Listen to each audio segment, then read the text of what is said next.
Sadnam. We are Jen and Ramthan from Heart Center Revolution. Our intention with this podcast is to share the best of Kundalini Yoga and conscious living with you so you can live a more heart-centered life.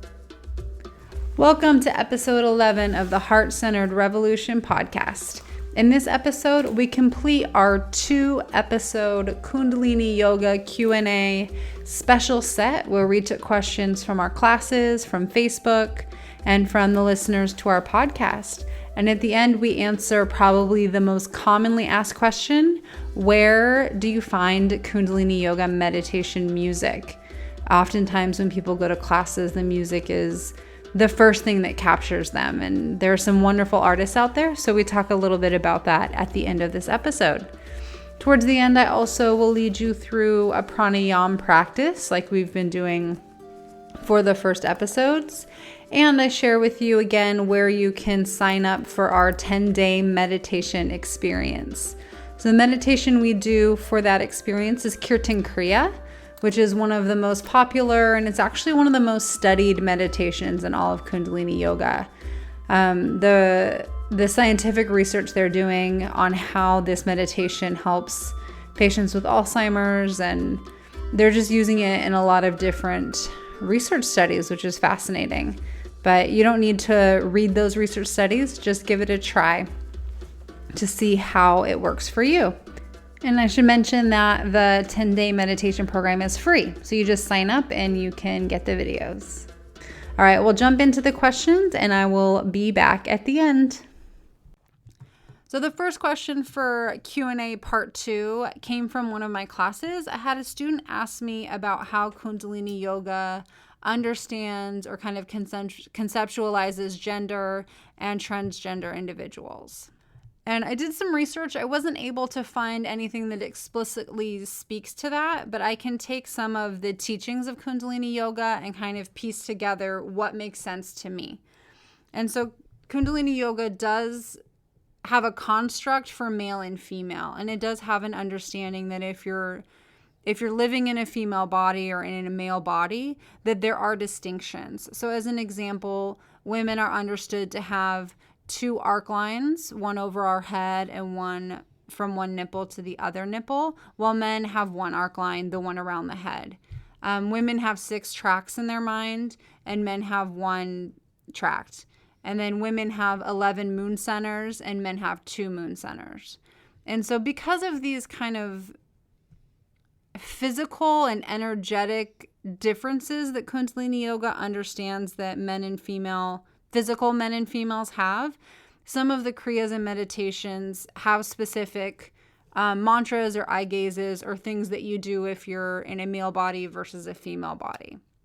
However, Kundalini Yoga also has a very strong understanding of masculine and feminine energies. And we learn that every human being has both masculine and feminine energies. And we also learn in these times that we're going through worldwide, we're trying to raise the feminine energy of the world. And so that's within a male body or within a female body. So if I take these teachings together, then it makes sense to me that within the Kundalini Yoga construct, for someone who's transgender, it would be understandable that you could be born into a male body and have that physiology going on. But if your feminine to masculine balance weights towards feminine, that you might identify as female even though you're in a male body. So while it's not explicitly taught, it is kind of understood and is something that is accepted in the community. But beyond that, beyond gender or race or any of that, Kundalini sees people as human beings. It's the whole mantra is becoming more human, becoming a human being. And even when we take the oath to be teachers, in our oath, we say, I am not a woman, I am not a man, I am a teacher. And the goal of Kundalini Yoga is to make as many teachers as possible. And so it's this level of knowing who you are and accepting who you are, but also transcending who you are individually. I am a man, I am a woman, I am straight, I am this or that, I'm a therapist, I'm a husband, transcending these roles that we have and these experiences that we have so that we can become fully human. and recognize that human experience that we have within all of us, regardless of our differences. So that's my best guess as to the answer for that question, kind of piecing together from what I've learned and what I've experienced. So our next question for today's Q&A episode is asking, or someone saying that they've heard that relaxation in Kundalini Yoga is just as important as the activity, and wondering why that is.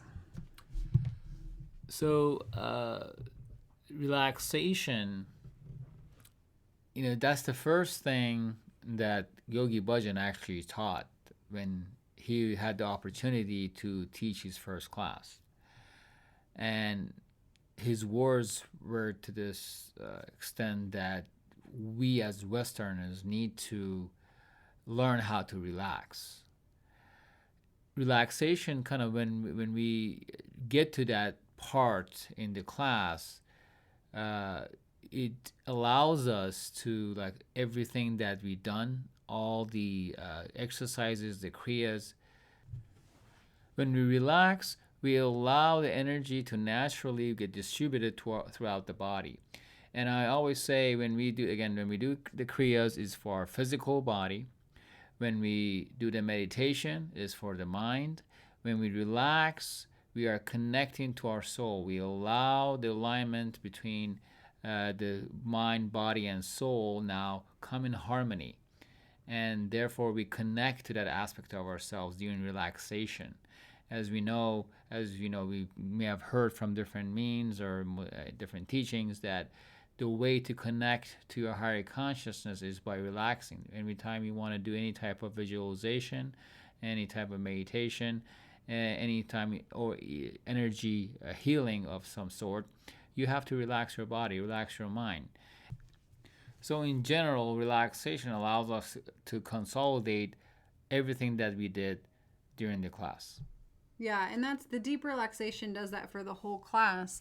But something that's unique to Kundalini that you don't see in other types of exercise or yoga is we take breaks between the exercise. So you'll do something for a minute, minute and a half, sometimes 3 minutes, and then you take a break and you relax so that you can consolidate each individual exercise before you move on to the next one. So the relaxation is where it's like your subconscious mind remembers what you did. Your body is able to accept the information or accept the energy shift that occurred during the exercise prior. The analogy or visualization I like to use that I think we actually also got from Guru Singh is that, the heartbeat. So the heart expends effort in order to expel blood outside of it. But then in order to fill itself up, it relaxes. And so by relaxing, you fill up, you allow the energy to come in rather than pushing and extending out. I also think that in our culture in Western society, we value activity, we value busyness, we value go, go, go, go, go. So just by relaxation or relaxing, taking a moment to not do anything in a Kundalini Yoga class, it's like a good corrective experience. And just to remember that there is value in being quiet. There is value in being still. There is value in non-activity. So much more than we know. Yes, so much more than we know. And this is something I personally have to work on a lot, of not always being busy. Go, go, go, go, go. All right, our next question is a comment and a question. And it says, I got so hot when I was led into Kundalini meditation. Can you explain a little bit about that? Well, the first thing that comes to mind is just, every awareness. And that's why we call Kundalini yoga of awareness. So you become aware of these changes that occur energetically within the body. So heat is energy. Is a form of how we experience energy as the energy intensifies within our body. So that awareness right there is something not to worry about, not to be of concern, but to be aware of. And knowing that is energy, you could transform it to anything else with your mental power, with your thoughts, and obviously with your prana, with the breathing techniques. So, and a lot of the kriyas do include those different type of breathing and meditations as well. But in the initial form, as we notice the energy increasing in our body could be through a certain type of breathing exercise, or just mudras or movement, or just sitting there and going deep within. We connect with that rise of energy, that intensifying of energy in different ways. Just like when we do energy work or healing, those who are, so to speak, giving the energy, they become aware of that movement and that energy in their body, or channeling the energy in a different way. Some people have colder hands, some people will feel the heat. So my answer to this question would be that obviously we're creating that heat from the tension, pressure, and stress that we put, and that we consciously put in our body. But that heat, it doesn't necessarily signify anything that something is wrong. Again, it depends on our physiology, as we learn from Ayurvedic teachings, that some of us have more element of fire, water, or earth that we connect to more. Could be something to that sort. But it's just energy, and you are becoming aware of it. That's something that you want to more focus on, and how you direct it, utilize it in a positive way. That's what's more important. Yeah, like I get really hot during some specific meditations, like the meditation for prosperity. And I think for me, it was that I had some blockages, some energetic blocks. And so for me to do that meditation, I was moving a lot of energy that was stuck or just needed clearing. And so I would get hot and sweaty. For a basic meditation, it was not physically strenuous at all. And I would conceptualize it as this was a good thing. Like I'm strengthening some energetic pathways that I need to. So I'm feeling the heat, but also the fact that even if it's just a little bit of sweat, or kind of that opening of the pores on the skin that you can feel, that I'm releasing toxins. And so I know I feel intuitively for me that I get that way when I have toxins to release, and when I have energy that I need shifted. But that's my personal experience. Someone else might, see colors, or experience dizziness, or maybe nausea, or just be really tired. We have different manifestations of the same experiences because we're all unique human beings. And you could also say that could be part of a healing process. Just when we become aware, when we start any type of practice, and as we connect to our higher consciousness, that energy source knows what was best for us, and it works the physical system and the energetic system, the emotional system, in a way to release whatever we need to release. Just like Jen said, through sweating, releasing toxins, or emotionally, or in a way of transforming energy into a certain different intensified energy, as we relate to as heat, cold, or anything else, on the path of releasing and letting go, and building our the nervous and the glandular system, strengthening the system to create a new consciousness within our physical body, mental body, and emotional body. Yeah, it's like this example of feeling heat. It's like you're gaining purity through fire, and it's a metaphorical fire, so to speak, but it still creates heat, or it's an energetic fire, but it still creates the sensation of heat in the body. For our fourth question, it actually comes from Fancy in Portland. She sent us a lovely message. Thank you, Fancy. And 2 questions about drishti, or eye gaze. One question is stating that during some kriyas, the teacher had directed her to look at the crown chakra, and then later on would just say gaze up. And so she was confused as to whether, after you've focused at the crown chakra a few times, if someone says focus the gaze or gaze up, is that referencing, should you go back to the crown chakra like you were before, or should you go to the third eye? And I would say it's usually the default to look at the third eye. So when a teacher says gaze up, Preferably, they would specify whether it's the third eye or the crown chakra, especially if you've been moving between the two. But the default is the third eye. So if they don't specify, then you can go with the third eye. But if you have a teacher who regularly does that, please reach out to them, or you can ask them, after class, or if you work with them online, you can shoot them an email, because it might be good feedback for them too, to know that they're not being clear for their students. Another question from Fancy, or the follow-up question, was that when she looks at the tip of her nose, she says she can only see with one eye at a time, that if she uses both eyes, she'll go cross-eyed or she'll see two images. So just to back up a little bit, sometimes our eye gaze in Kundalini Yoga is with the eyelids 1/10 open, and then they say to look at your nose, but I think for most of us, you would look just a little past the nose. Or some exercises are past the nose and some exercises are at the nose. So if you do this, your eyes will cross and you'll get double vision, and that's normal. That's what the eye gaze is. You're not actually trying to see your nose in focus. You're just gazing in that direction. And by doing that, it helps to balance your optic nerve, which stimulates the pineal gland and the frontal lobe. And the last question for this episode is, I love Kundalini Yoga music. How do I learn more about it, and where can I find it? Well, I find the music that I need, the Kundalini Yoga music, in Jen's phone. I'm definitely the keeper of the music in this relationship. Yes. But on a serious note, the website that I like to use is Spirit Voyage. And you could learn more about the meaning of the mantras and what they're used for, what the intentions are, and more. So that's a great website to go to, www.spiritvoyage.com.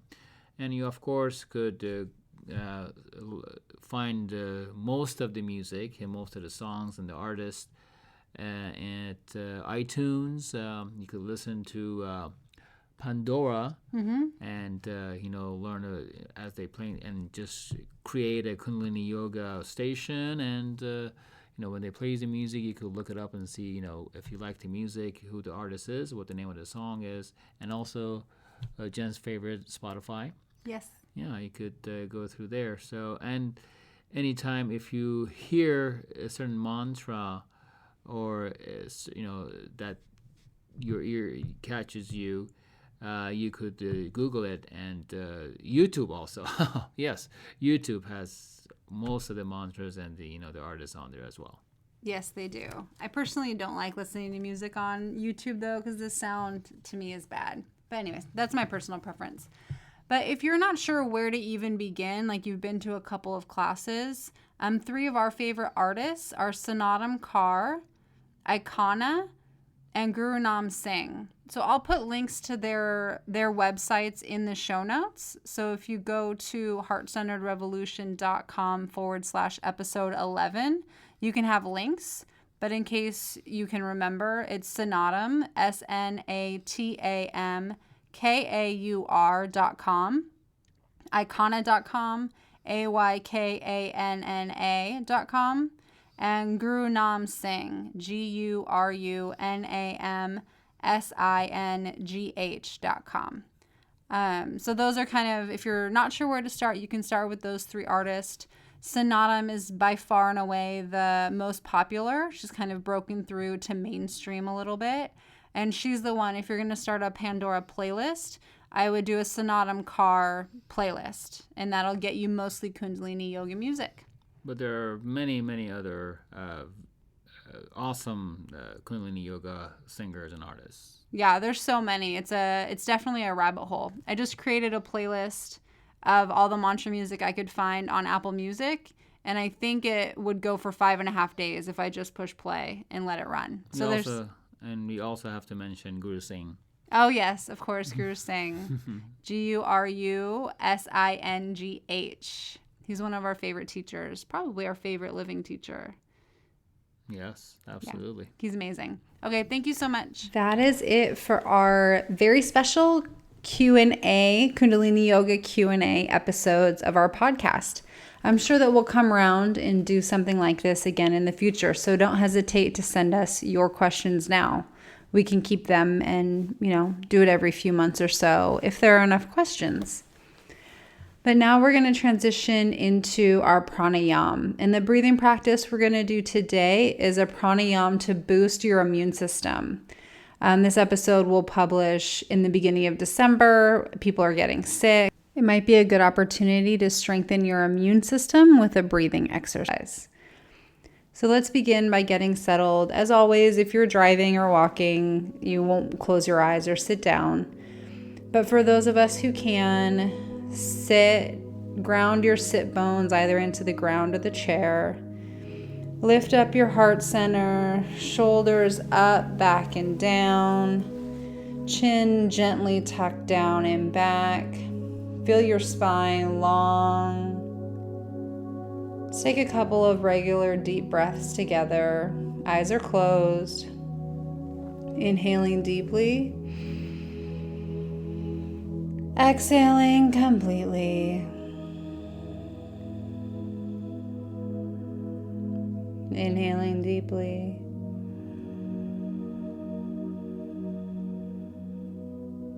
And exhaling completely. Let's do one more. Inhaling deeply. Exhaling completely. Beautiful. You can have your hands folded in your lap or in Gyan Mudra. Check your posture, making sure your heart remains lifted, shoulders down, chin gently tucked, spine is long. For this pranayam, we're going to stick our tongue all the way out.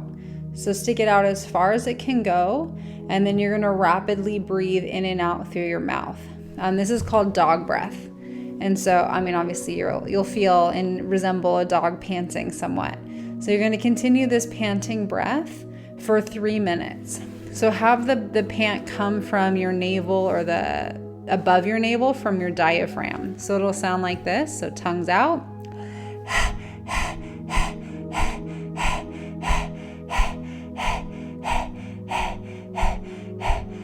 So keep up that panting breath.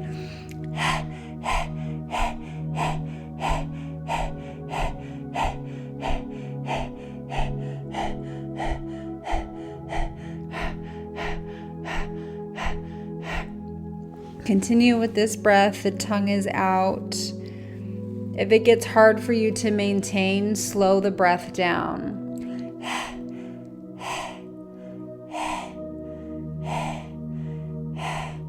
The breath should be rapid, but only as rapid as you can do right now.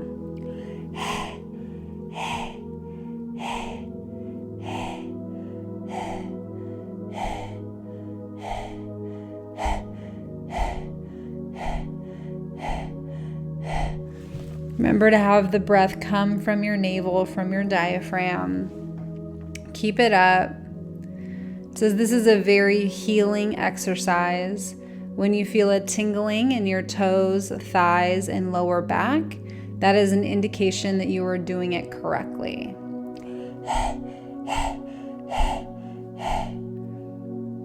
If you're doing it more rapidly, it may sound like this.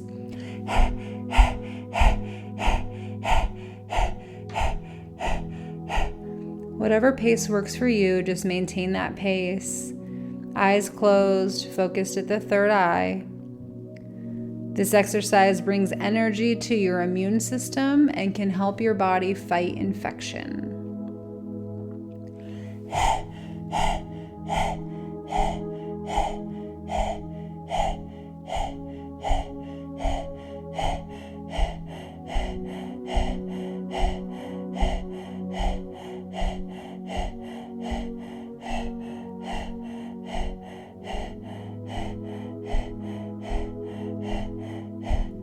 The breath is in and out through the mouth, over the tongue while the tongue is extended. Keep it up.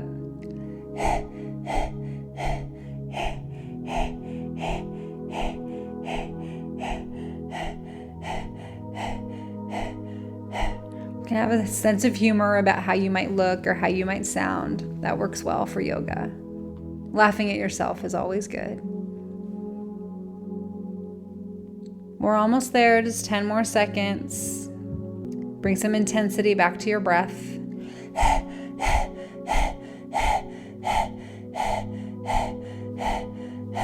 Beautiful. Inhale. Suspend your breath. Press your tongue against your upper palate. Exhale. Inhale again. Suspend the breath, tongue against the upper palate. Exhale. One more breath. Inhale deeply.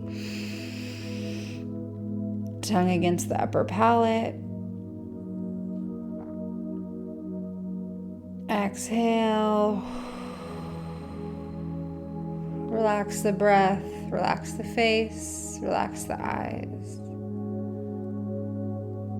Just take a few breaths here, bringing your attention to your mental, emotional, and spiritual state of being. Has there been a shift with just 3 minutes of pranayam to boost your immune system, or dog breath? And when you're ready, you can blink your eyes open. Wonderful. Thank you for joining me in that pranayam. If you visit our website, heartcenteredrevolution.com/episode 11, you can see the show notes for this episode, including links on how you can sign up for our 10 Days of Kirtran Kriya. When you sign up, you will get a guided meditation, but you'll also get a separate video that explains the meditation in detail. Kirtan Kriya is one of the most beloved meditations, the most widely taught and studied meditations in all of Kundalini Yoga. But it does include an eye gaze and a visualization and a mantra. And we manipulate the mantra with different voices. And it can seem complicated if you don't have each piece explained. So when you sign up, you get a video explaining exactly how to do it. And then for 10 days in a row, you will get a guided Kirtan Kriya meditation delivered to you each morning.